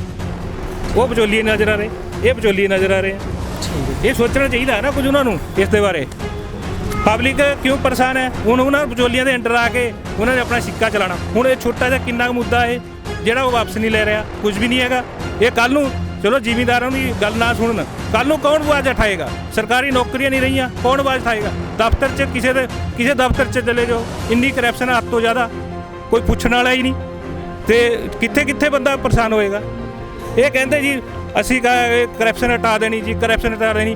ਕਰਪਸ਼ਨ 3 ਗੁਣੀ ਵੱਧ ਗਈ ਪਹਿਲਾਂ ਨਾਲੋਂ। ਕਿਸੇ ਦਫ਼ਤਰ 'ਚ ਚਲੇ ਜਾਓ, ਕੋਈ ਸੁਣਵਾਈ ਨਹੀਂ ਹੈਗੀ, ਕਿ ਉਹਨਾਂ ਨੂੰ ਪਤਾ ਪੈਸੇ ਦਿਓ ਸਾਰੇ ਕੰਮ ਹੋ ਜਾਂਦੇ। ਹੁਣ ਜਿਹੜਾ ਬੰਦਾ ਛੋਟਾ ਥੱਲੇ ਤੋਂ ਜਾਏਗਾ ਉਹ ਪੈਸੇ ਦਊਗਾ ਕਿ ਆਪਣਾ ਕੰਮ ਕਰਾਊਗਾ? ਕਰਪਸ਼ਨ 3 ਗੁਣਾ ਪਹਿਲਾਂ ਤੋਂ ਵੱਧ ਗਈ ਹੁਣ, ਠੀਕ ਹੈ ਨਾ। ਜਿਹੜਾ ਇਹ ਘਰਾਣੇ ਆ ਰਹੇ ਆ ਵੱਡੇ, ਇਹ ਛੋਟੇ ਜ਼ਿਮੀਂਦਾਰਾਂ ਨੂੰ ਲਾ ਲਓ, ਕਿਸੇ ਨੂੰ ਵੀ ਲਾ ਲਓ, ਉਹ ਕੁਚਲਣ ਵਾਲੇ ਸਾਰੇ ਜਿੰਨੇ ਵੀ ਇਹਨਾਂ ਨੇ ਇਹ ਬਣਾਇਆ ਪ੍ਰੋਗਰਾਮ, ਇਹ ਸਾਰੇ ਛੋਟੇ ਜ਼ਿਮੀਂਦਾਰਾਂ ਨੂੰ ਕੁਚਲਣ ਵਾਸਤੇ ਬਣਾਇਆ ਹੋਇਆ ਹੈ। ਬਾਬਾ ਜੀ ਤੁਹਾਡੀ ਉਮਰ ਕੀ ਹੈ? ਮੇਰੀ ਉਮਰ 65 ਹੈ। 65। ਕਿਸਾਨ ਜਿਹੜੇ ਅੰਦੋਲਨ ਕਰੇ ਨੇ ਉਹਨਾਂ ਬਾਰੇ ਤੁਸੀਂ ਕੀ ਸੋਚਦੇ? ਕਿਸਾਨ ਕੀ ਕਰਨਾ, ਇਹ ਆੜਤੀ ਤੋਂ ਬਗੈਰ ਕਿਸਾਨ ਦਾ ਗੁਜ਼ਾਰਾ ਹੀ ਕੋਈ ਨਹੀਂ ਹੈ। ਜਦ ਵੀ ਉਹਨੂੰ ਲੋੜ ਹੁੰਦੀ ਹੈ, ਜਿੰਨੇ ਪੈਸੇ ਦੀ ਲੋੜ ਹੁੰਦੀ ਹੈ, ਜਾ ਕੇ ਆੜਤੀ ਕੋਲ ਖੜ ਜਾਂਦਾ ਹੈ, ਰਾਤ ਨੂੰ ਵੀ ਖੜ ਜਾਂਦਾ ਹੈ। ਉਹ ਜਿੱਦਾਂ ਮਰਜ਼ੀ ਉਹਨਾਂ ਨੂੰ ਪੈਸੇ ਦੇਵੇ, ਉਹ ਪੈਸੇ ਦੇ ਕੇ ਭੇਜਦਾ ਹੈ। ਹੋਰ ਉਹ ਕਿੱਥੇ ਜਾਣਗੇ? ਪੈਸਾ ਉਹਨਾਂ ਕੋਲ ਹੈ ਨਹੀਂ। ਹੁਣ ਕੋਈ ਬਿਮਾਰ ਹੋ ਗਿਆ ਰਾਤ ਨੂੰ, ਉਹ ਕਿੱਥੇ ਜਾਊਗਾ? ਡਾਕਟਰ ਕਿਹੜਾ ਮੁਫਤ ਇਲਾਜ ਕਰ ਦੇਊਗਾ? ਪੈਸੇ ਨਾਲ ਡਾਕਟਰ ਇਲਾਜ ਨਹੀਂ ਕਰਦਾ ਹੈ। ਸਹੀ ਗੱਲ ਹੈ। ਕਿੱਥੇ ਜਿੱਥੇ ਮਰਜ਼ੀ ਤੁਸੀਂ ਚਲੇ ਜਾਓ, ਬਗੈਰ ਪੈਸੇ ਤੋਂ ਕੋਈ ਕੰਮ ਕਰਾ ਕੇ ਦਿਖਾਓ। ਹੁਣ ਉਹਦੇ ਕੋਲ ਪੈਸੇ ਨਹੀਂ ਹੈ, ਉਹਨੂੰ ਬੈਂਕ ਪੈਸੇ ਦੇ ਦੇਊਗਾ? ਬੈਂਕ ਦੇ ਤਾਂ ਕਾਗਜ਼ ਪੱਤਰ ਹੀ ਨਹੀਂ ਪੂਰੇ ਹੁੰਦੇ। ਇਹ ਲਿਆਓ ਤੁਸੀਂ, ਇਹ ਲਿਆਓ, ਇੰਨੇ ਨੂੰ ਬੰਦਾ ਨਹੀਂ ਉਹ ਹੈ। ਹੁਣ ਕਈ ਵਾਰੀ ਬੰਦਾ ਬਿਮਾਰ ਹੋ ਜਾਂਦਾ ਹੈ, ਉਹਨਾਂ ਕੋਲ ਪੈਸੇ ਨਹੀਂ, ਜਾ ਕੇ ਆੜਤੀ ਕੋਲ ਖੜਦੇ। ਆੜਤੀ ਜਿੰਦਾ ਹੋਏ ਵੀ ਅਗਲੀ ਪੋਜੀਸ਼ਨ ਹੈ ਜਿੱਦਾਂ ਹੈ, ਉਹਨੂੰ ਪੇਮੈਂਟ ਕਰਦਾ ਜਿਸ ਟਾਈਮ ਮਰਜ਼ੀ ਚਲੇ ਜਾਏ। ਹੁਣ ਜੇ ਆੜਤੀ ਕੋਲ ਪੇਮੈਂਟ ਆਣੀ ਓ ਨਹੀਂ, ਤਾਂ ਉਹ ਮਤਲਬ ਉਹ ਦੇਊਗਾ ਕਿੱਦਾਂ ਪੈਸੇ? ਹੁਣ ਆੜਤੀਆਂ ਦੇ ਕਈਆਂ ਦੇ ਪੈਸੇ ਵਿਚਾਰਿਆਂ ਦੇ ਫਸੇ ਪਏ ਨੇ, ਕਿਉਂ? ਲੋਕਾਂ ਨੇ ਪੈਸੇ ਲੈ ਲਏ, ਪੈਸੇ ਸਿੱਧੇ ਅਕਾਊਂਟ 'ਚ ਆ ਗਏ, ਅਤੇ ਉਹਨਾਂ ਦੀ ਤਾਂ ਇਸ 'ਤੇ ਫਿਰ ਗਈ। ਉਹ ਕਿੱਥੇ ਜਾਣ? ਕਿ ਕੱਲ੍ਹ ਨੂੰ ਕਿਹੜਾ ਆੜਤੀ ਉਹਨਾਂ ਨੂੰ ਪੈਸੇ ਦੇ ਦੇਊਗਾ, ਕਿਹੜਾ ਖੜਨ ਦੇ ਦੇਊਗਾ? ਉਹਨਾਂ ਦੇ ਕੰਮ ਰੁਕਣਗੇ ਨਹੀਂ, ਉੜ ਕੇ। ਅੱਛਾ, ਇੱਕ ਨੰਬਰ 2, ਹੁਣ ਬਾਕੀ ਚੀਜ਼ਾਂ ਦੇ ਰੇਟ ਕਿੰਨੇ % ਵੱਧ ਚੁੱਕੇ? ਅੱਜ ਤੋਂ ਮਤਲਬ ਤੁਸੀਂ ਕੋਈ 30-40 ਸਾਲ ਪਹਿਲਾਂ ਕਿੰਨੇ % ਰੇਟ ਸੀ? ਇੱਕ ਇੰਪਲਾਇਡ ਬੰਦੇ ਕਿੰਨੀ ਪਈ ਸੀ, ਅੱਜ ਕਿੰਨੀ ਹੈ? ਤੇ ਦੂਜੇ ਪਾਸੇ ਕਿਸਾਨ ਦਾ ਰੇਟ ਕੀ ਸੀ ਪਹਿਲੇ, ਅੱਜ ਕੀ ਹੈ? ਕਿਸੇ ਵੀ ਚੀਜ਼ ਦਾ ਤੁਸੀਂ ਦੱਸ ਦਿਓ। ਅੱਛਾ, ਫਿਰ ਕਿਸਾਨ ਨੂੰ ਧੱਕੇ ਖਾਣੇ ਪੈਂਦੇ ਆਪਣੀ ਚੀਜ਼ ਵੇਚਣ ਵਾਸਤੇ। ਜਦ ਉਹੀ ਚੀਜ਼ ਵਪਾਰੀ ਕੋਲ, ਵੱਡੇ ਕੋਲ ਆ ਜਾਂਦੀ ਹੈ, ਫਿਰ ਉਹਦਾ ਰੇਟ ਕਿੱਥੇ ਜਾਂਦਾ ਹੈ? ਇਹਨਾਂ ਚੀਜ਼ਾਂ ਬਾਰੇ ਸੋਚਣਾ ਚਾਹੀਦਾ। ਅਸੀਂ ਤਾਂ ਇਹੀ ਕਹਿੰਦੇ, ਇਹਨਾਂ ਚੀਜ਼ਾਂ ਬਾਰੇ ਸੋਚੋ, ਇਹਨਾਂ ਨੂੰ ਬਚਾਓ। ਇਹ ਲੋਕ ਮਰ ਰਹੇ ਹੈ, ਭੁੱਖੇ ਮਰ ਰਹੇ ਹੈ, ਹੋਰ ਕੁਛ ਨਹੀਂ ਹੈ। ਹੁਣ ਹੋਰ ਮਰਨਗੇ। ਹੁਣ ਜਦ ਉਹਨੂੰ ਪੈਸੇ ਹੀ ਨਹੀਂ ਮਿਲਣੇ ਕਿਤੋਂ, ਤੇ ਜਾਊਗਾ ਕਿਤੇ? ਉਹ ਚਾਹੇ ਵਿਆਜ ਲਵੇ, ਚਾਹੇ ਜੋ ਮਰਜ਼ੀ ਕਰੇ, ਲੇਕਿਨ ਉਹਦਾ ਕੰਮ ਤਾਂ ਸਾਰਦਾ ਹੈ। ਹੁਣ ਮੈਂ ਹੀ ਆ ਬਿਮਾਰ ਪਿਆ, ਪੈਸੇ ਮੇਰੇ ਕੋਲ ਹੈ ਨਹੀਂ ਤੇ ਮੈਨੂੰ ਉਹਨਾਂ ਹੀ ਦੇਣੇ ਅਗਰ ਪ੍ਰੋਬਲਮ ਹੀ ਨਹੀਂ ਹੈ ਜ਼ਿਮੀਦਾਰਾਂ ਨੂੰ ਵਿਚੋਲੀਏ ਤੋਂ, ਤੇ ਇਹਨਾਂ ਨੂੰ ਕੀ ਪ੍ਰੋਬਲਮ ਹੈ? ਇਹ ਤਾਂ ਜ਼ਿਮੀਦਾਰ ਨੂੰ ਚਾਹੀਦਾ ਨਾ ਵੀ ਇਹ ਵਿਚੋਲੀਏ ਖਤਮ ਕਰੋ, ਜੋ ਵੀ ਮਰਜ਼ੀ ਕਰੋ। ਅਗਰ ਹੁਣ ਪਬਲਿਕ ਹੀ ਨਹੀਂ ਕਹਿੰਦੀ ਵੀ ਇਹ ਵਿੱਚ ਵਾਲੇ ਵਿਚੋਲੀਏ ਜਦੋਂ ਅਸੀਂ ਲੈਣ ਦੇਣ ਕਰ ਰਹੇ ਆ ਇਹ ਖਤਮ ਕਰੋ, ਉਹ ਤਾਂ ਆਪਣੇ ਹੱਕ ਲਈ ਖੜੇ ਆ, ਕੋਈ ਵੀ ਬੰਦਾ ਹੈ, ਠੀਕ ਹੈ ਨੇ। ਹੁਣ ਸਰਕਾਰ ਨੂੰ ਇਹਨਾਂ ਤੋਂ ਕੀ ਫਿਕਰ ਪੈ ਰਿਹਾ ਵੀ ਇਹ ਵਿਚੋਲੀਏ ਵਿੱਚ ਵਿਚੋਲੀਏ ਆ? ਇਹ ਤਾਂ ਮਤਲਬ ਹੀ ਨਹੀਂ ਬਣਦਾ। ਵਿਚੋਲੀਏ ਲੈਣ ਦੇਣ ਤਾਂ ਬਣਿਆ ਵਾ ਨਾ, ਉਹਨਾਂ ਨੂੰ ਇਸ ਤੋਂ ਪ੍ਰੋਬਲਮ ਨਹੀਂ। ਹਾਂ, ਉਹ ਜਾ ਕੇ ਸ਼ਿਕਾਇਤ ਕਰ ਰਹੇ ਵੀ ਇਹ ਸਾਡਾ ਇਦਾਂ ਨੁਕਸਾਨ ਕਰ ਰਹੇ ਜੀ ਵਿਚੋਲੀਏ, ਕਿਸ ਤਰੀਕੇ ਨਾਲ ਨੁਕਸਾਨ ਕਰ ਰਹੇ ਆ। ਕਦੇ ਕਰਿਆ ਨਹੀਂ ਕਿਸੇ ਨੇ ਜਾ ਕੇ ਵੀ ਸਾਡਾ ਆੜਤੀ ਇਦਾਂ ਜੀ, ਸਾਡਾ ਵਿਚੋਲੀਆ ਇਦਾਂ ਜੀ, ਜਾਂ ਦੱਸੋ ਕਿਸੇ ਨੇ ਸ਼ਿਕਾਇਤ ਕੀਤੀ ਹੋ ਕਿਸੇ ਦੀ? ਅਗਰ ਉਹ ਸ਼ਿਕਾਇਤ ਹੀ ਨਹੀਂ, ਹੁਣ ਜਿਹੜੇ ਸ਼ਿਕਾਇਤ ਕਰ ਰਹੇ ਆ ਜ਼ਿਮੀਦਾਰ, ਜਿਹੜੇ ਸ਼ਿਕਾਇਤ ਕਰ ਰਹੇ ਆ ਉਹ ਤੁਸੀਂ ਸੁਣਦੇ ਹੀ ਨਹੀਂ ਹੈਗੇ। ਇਹ ਕਿੱਥੇ ਦਾ ਕਾਨੂੰਨ ਆ? ਜਾਂ ਤਾਂ ਤੁਸੀਂ ਦੱਸੋ ਵੀ ਕਿਸੇ ਬੰਦੇ ਨੇ ਕਿਹਾ ਵੀ ਆੜਤੀ ਨੇ ਸਾਡੇ ਨਾਲ ਇਹ ਧੋਖਾ ਕੀਤਾ ਜੀ, ਇਹ ਹੋ ਰਿਹਾ ਜੀ, ਇਹਦੇ 'ਚ ਇਹ ਹੋ ਰਿਹਾ, ਇਹ ਕਮਿਸ਼ਨ ਘੱਟ ਹੈ ਵੱਧ। ਜ਼ਿਮੀਦਾਰ ਨੂੰ ਕੀ ਪ੍ਰੋਬਲਮ ਹੈ ਇਸ 'ਚ? ਕੋਈ ਪ੍ਰੋਬਲਮ ਨਹੀਂ ਹੈਗੀ, ਉਹ ਤਾਂ ਮਤਲਬ ਹੀ ਨਹੀਂ ਹੈ। ਹੁਣ ਜੋ ਪ੍ਰੋਬਲਮ ਹੈ ਜ਼ਿਮੀਦਾਰ ਦੱਸ ਰਿਹਾ, ਉਹ ਸੁਣਨ ਨੂੰ ਤਿਆਰ ਹੀ ਨਹੀਂ।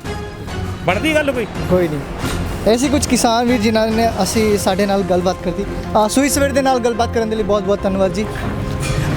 ਇਹ ਸੀ ਕੁਝ ਕਿਸਾਨ ਜਿਨ੍ਹਾਂ ਨੇ ਬੜੀ ਸਮਝਦਾਰੀ ਭਰੀ ਗੱਲਾਂ ਕਹੀਆਂ, ਖਾਲਿਸਤਾਨ ਦੇ ਮੁੱਦੇ ਨੂੰ ਪੂਰੀ ਸਪਸ਼ਟ ਕੀਤਾ, ਅੱਗੇ ਦੀ ਰਣਨੀਤੀ ਵੀ ਬਤਾਈ, ਅੱਗੇ ਕੀ ਕੁਝ ਕਰਨ ਵਾਲੇ ਨੇ, ਅੱਗੇ ਜੇ ਐਕਸ਼ਨ ਹੁੰਦਾ ਤਾਂ ਕੀ ਕੁਝ ਪਿੱਛੋਂ ਤੋਂ ਕੀ ਤਿਆਰੀ ਕੀਤੀਆਂ ਗਈਆਂ ਨੇ, ਸਾਰੀ ਗੱਲਬਾਤ ਸਾਨੂੰ ਦੱਸਿਆ। ਕੈਮਰਾਮੈਨ ਦਿਕਸ਼ਾਤ ਕਨੌਰੀਆ ਦੇ ਨਾਲ ਮੈਂ ਕਰਨ ਵਰਮਾ, ਸੂਈ ਸਵੇਰ।